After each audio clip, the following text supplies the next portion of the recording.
like 65. It's probably closer to 70 now.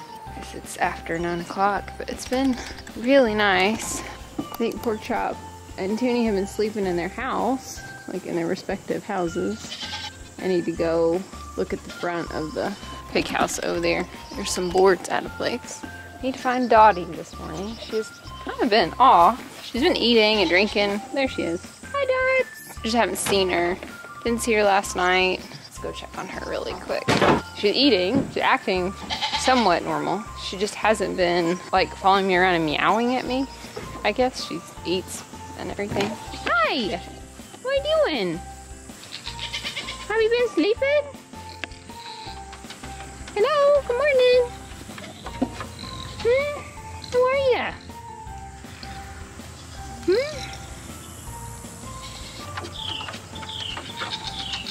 What do you think, kitty cat? Hi. Are you doing okay? I'd like to see her kind of move around.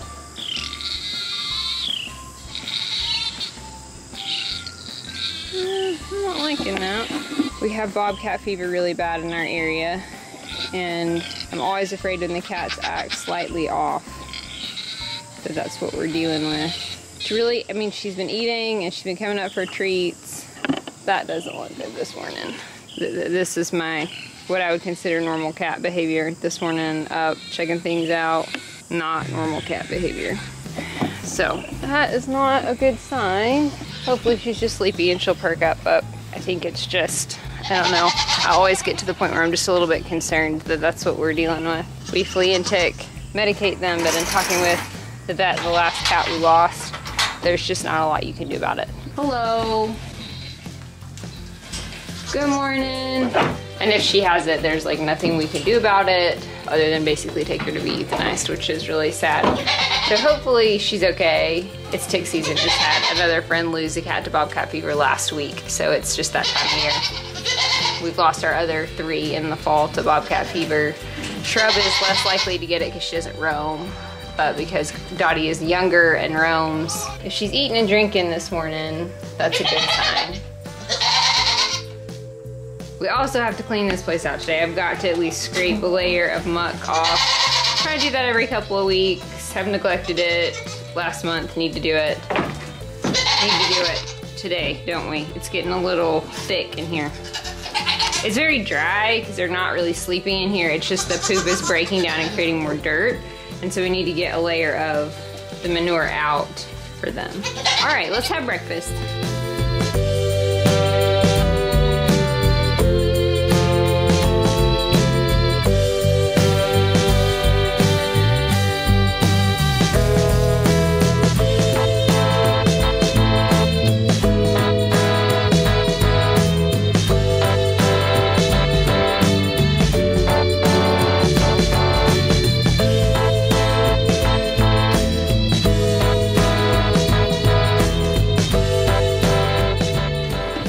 Actually due for her shots sometime in November. So I had already kind of planned to make her an appointment so she could go get like her rabies shot and stuff. We don't do a whole lot with the cats other than like flea and tick and rabies.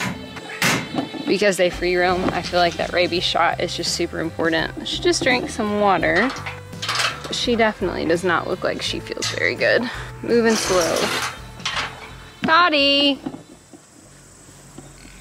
Yeah, this is not a good sign. Pork Chop has dragged his bowl off, so we'll have to go in and get it. Okay, guys, ready? Good morning. Your bowls are kind of everywhere.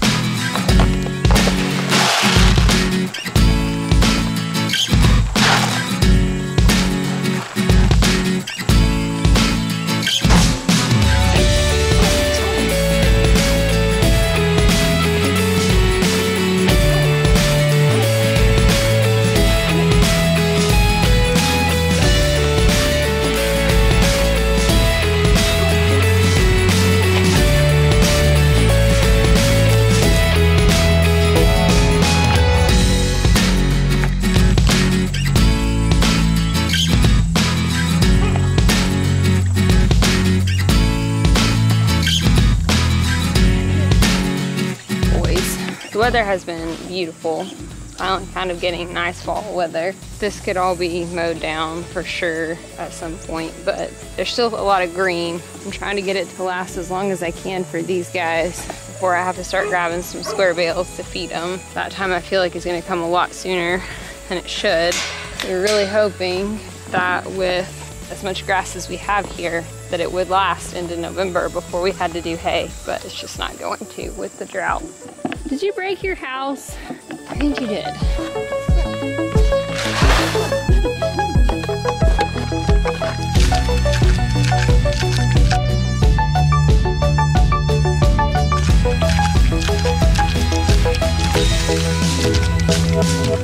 None of the girls have been in heat the last couple of days. I think the boys have felt a little neglected. Nobody's wanted to stand at the fence and canoodle, but that's good. It means that we probably have a couple weeks into October, which pushes us good into the second or third week in March, instead of like last year where we were right on the tip doing early February. And after the snow last year, I'm a little gun shy to get them bred early. It is a little bit warmer than I thought it would be, but I am gonna try to rake out at least a little bit in here after I let them out this morning. Just don't like this. We're just sitting here. Yeah, I know you drank some water, but are you eating anything? Are you eating anything? We're not very perky. And this kitty's talking to me and all kinds of things this morning. You're not feeling good, are you? Okay, girlfriend. We'll keep an eye on you. Take you to the vet tomorrow if we need to. Hello. She's alert. She definitely doesn't feel good. That's a bummer. It's Sunday, so I can't really do anything for her today. I'll have to wait until tomorrow until our vet opens. It's not already time to go back to bed. Let's go out for the day. Let's go out for the day.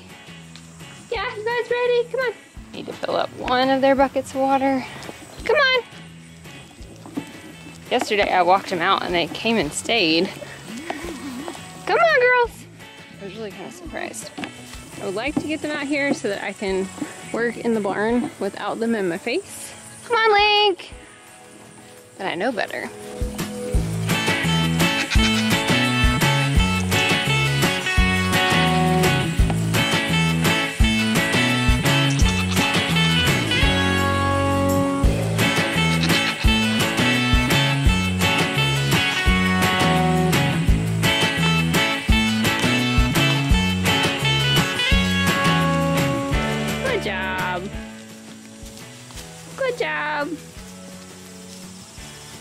Who are we missing? Nani, Cece, of course. Two boys, Tinkerbell, Poppy. About half of them. Come on, Daisy. No? Daisy actually hurt her leg last week. Like a sprain. She does seem to be doing fine. That was like last... When did you do that, Giraffe? I think last Sunday? She's fine. She just kind of wrenched it. She got caught up over here in some of this stuff and kind of turned the wrong way. I think it's all better. Goodness. You guys are crazy. You guys need to come out here so Mom can clean your barn.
swept out probably 6 inches, raked out about 6 inches of manure. But I wanted to give you guys an idea of what this floor looks like. So it is gravel, red dirt, then gravel, and then this dirt has built up as they've been in here. So now it is pretty solid.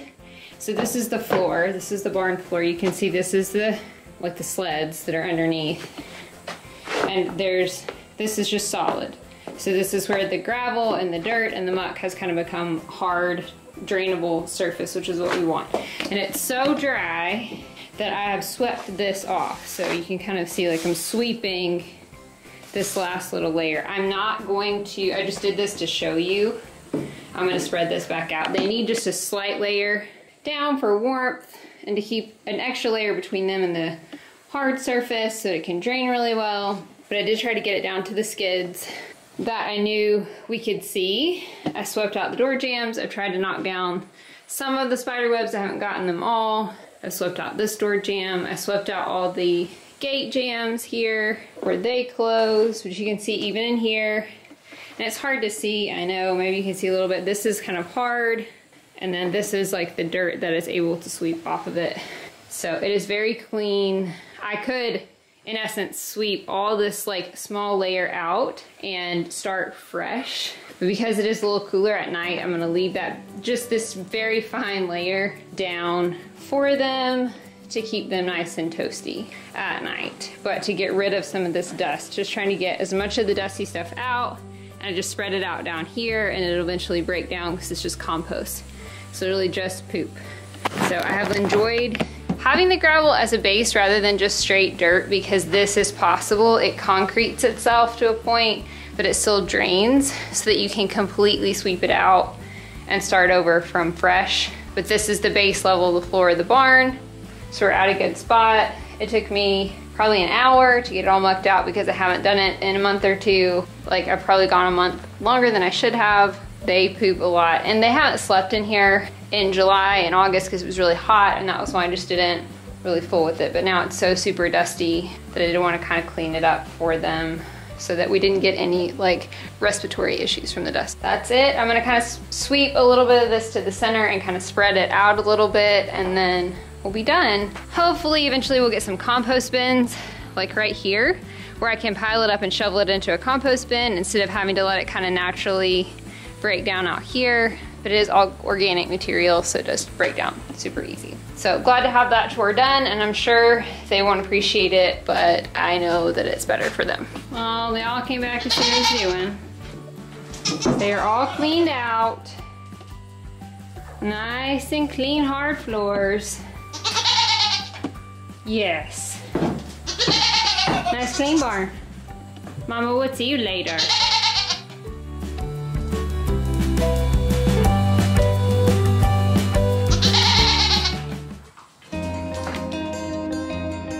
So dusty.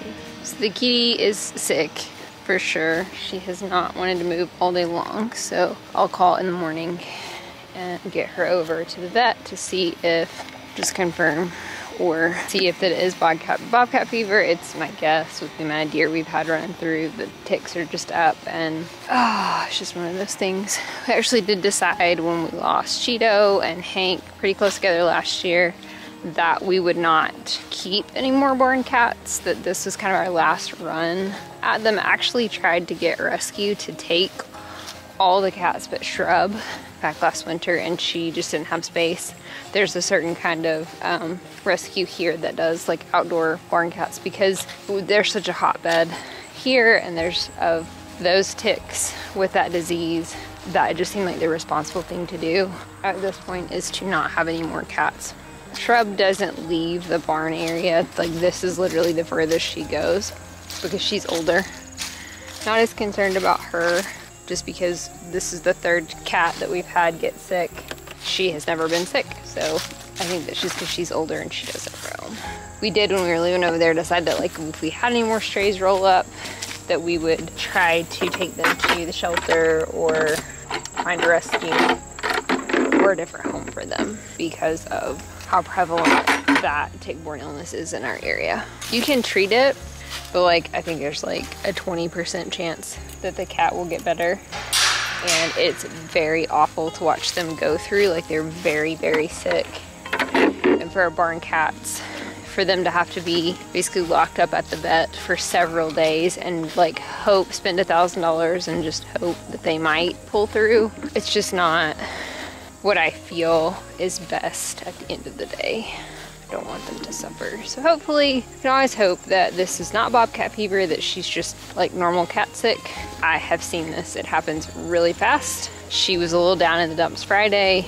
She looked a little bit worse yesterday. It looks terrible today. Probably by in the morning, it will have probably run its course to the point where, you know, we'll be able to make a good decision about what to do next. It's not necessarily bedtime. It's just getting dark earlier. So Mom would like to fill up waters. Hello, Stinkies. It's a piggle. Barn looks really nice. I did not change out my battery before I came out, and I probably should have. Our barn's looking good. It's all cleaned out. It's not so dusty. It's nice to literally walk in here and there not be dust just flying in my face. I don't really want to put the boys up yet until I'm done with water. But there's Miss Chubby Cat. We'll go see Dottie before I get started filling up these buckets. No, Zell. Oh, Zelda. No. Stop. I know you guys escaped the other day. They popped the door open and we're all in the backyard. Just so you guys know, if we come back in Friday's video, I will try to give you guys an update on her. Here she is. It's where she's been all day long. She's not moved. Hi, Dottie. Not feeling good, are you, kitty? And she, of course, chose to get in the rose bush where it's like almost impossible for me to get her out. So, you guys know our Dottie kitten. This is not how she normally is. We've done everything preventative-wise that we could. We even adjusted the type of tick medicine we were using. It just is what it is. We have done our best for our Dottie kitten. Just close that. Maybe you'll think that you're trapped in there. I need to go move your bowls. I always hesitate to share this kind of stuff, but she is the kind of cat that you guys would notice if she wasn't around, because she's always following me and meowing and loves the animals. Because there's a lot of people that will criticize how we're doing things, and that's okay. If you don't have experience with this particular disease, I feel like you don't have a lot of room to talk because it is just awful. And we have an epidemic in our area. Yeah, it just kind of sucks. All right, girls, it's night time.